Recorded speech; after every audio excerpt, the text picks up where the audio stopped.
Okay, this is our second movie on the internet, and we are now moving on to slide 10, which you don't need to understand this. It's a timeline. It just basically puts in a timeline what I've said to you before, but I'm not that concerned about knowing all the dates and everything. I'll let you know what I need you to know. I want you to know basically that this started out as a government program through 40 universities, and it was called the Arpanet. And understand that it did not become commercially available until 1996. So it was really a long time in the works. They wanted to get it right. It was extremely complicated. And alongside of the development of the internet was the development of personal computers, desktop computers. So you had what we called IBM compatibles, which were called PCs, and then we had Apple Macintosh. They were separate. So now we move on to slide 11 and take you into the internet of the 1990s. And in 1991, a man by the name of Tim Berners-Lee releases what is called the World Wide Web.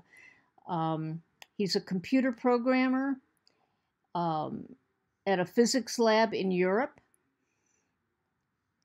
He had a book called Weaving the Web. You don't have to remember about him. I do want you to remember this because this comes from my alma mater, the University of Illinois. In 1993, Mosaic was born. That was the name of the browser. It was what became Netscape. It was designed by graduate students at the University of Illinois, and the man most famous for that, his last name is Andreessen.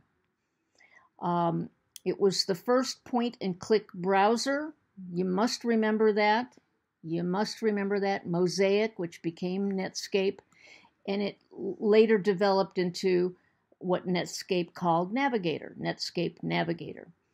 And these are the two most significant events in the formation of the WWW, the World Wide Web. The introduction, the introduction of the World Wide Web, and then the introduction in 1993 of Mosaic. And remember what it turned into. That was the university I went to, where we were able to go into a building that was the computer named Plato. Please remember that also.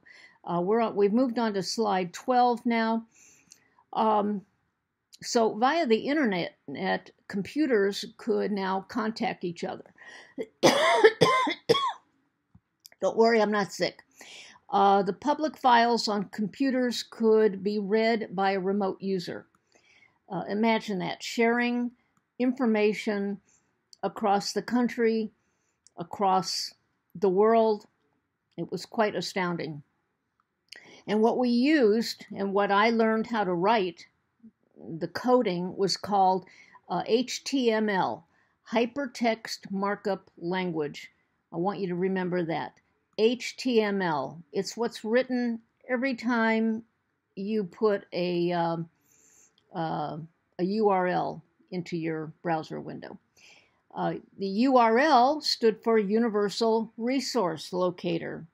I don't need you to remember that. I do want you to remember HTML.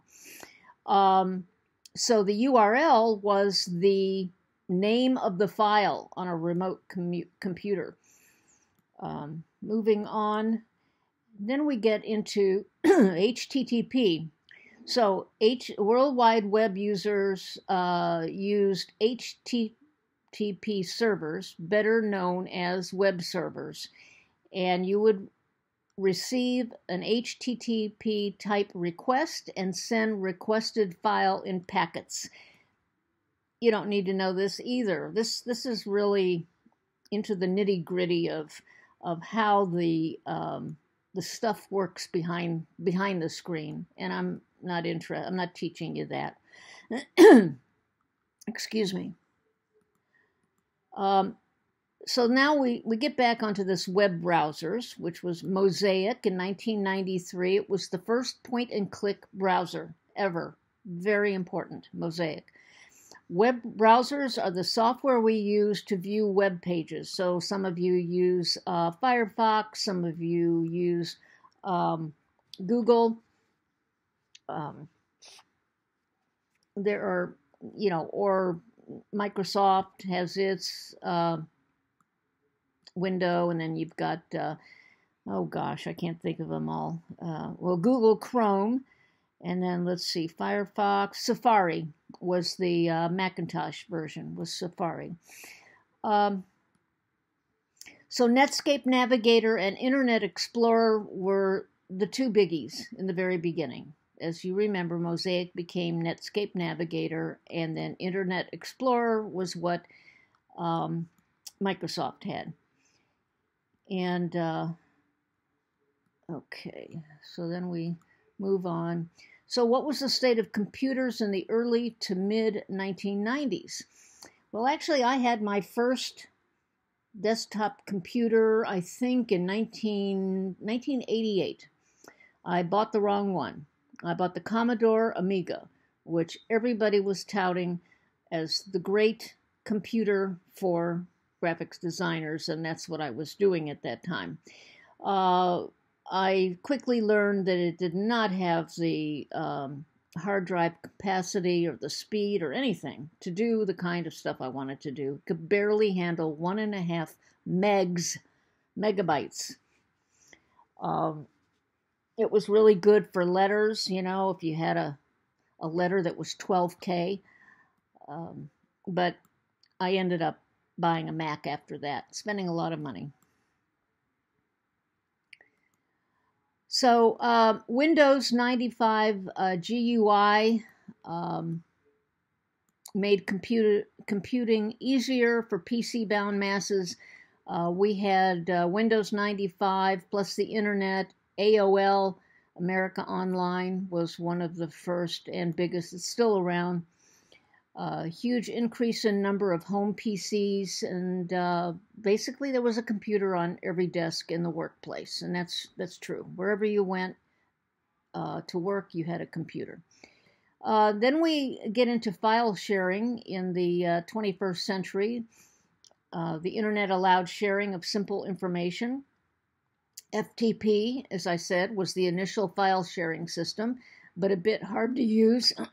Actually, not really, not that hard to use. www, advanced type of info allowed, but not designed for file sharing.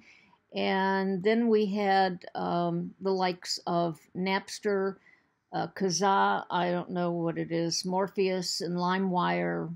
They were file sharing. Napster was the one that got into big trouble because you were allowed to download any music you wanted for, I think, like $1 a shot. But Napster wasn't paying any kind of fees to the musicians or the recording companies or anything like that. And so they were shut down. I don't think Napster exists anymore. I don't think it has existed for quite some time. Let's move on to, all right, where am I? Okay, slide 18. Napster was a music sharing community. It used a central server to catalog who had what you could share with each other. This central server violated music industry's copyrights, and Napster now screens transfers to see if they are copyrighted material. I'm really not sure Napster still exists. There's so many other streaming services that it just would make Napster kind of extinct. Okay, we're going to move on to slide 19 as soon as we come back.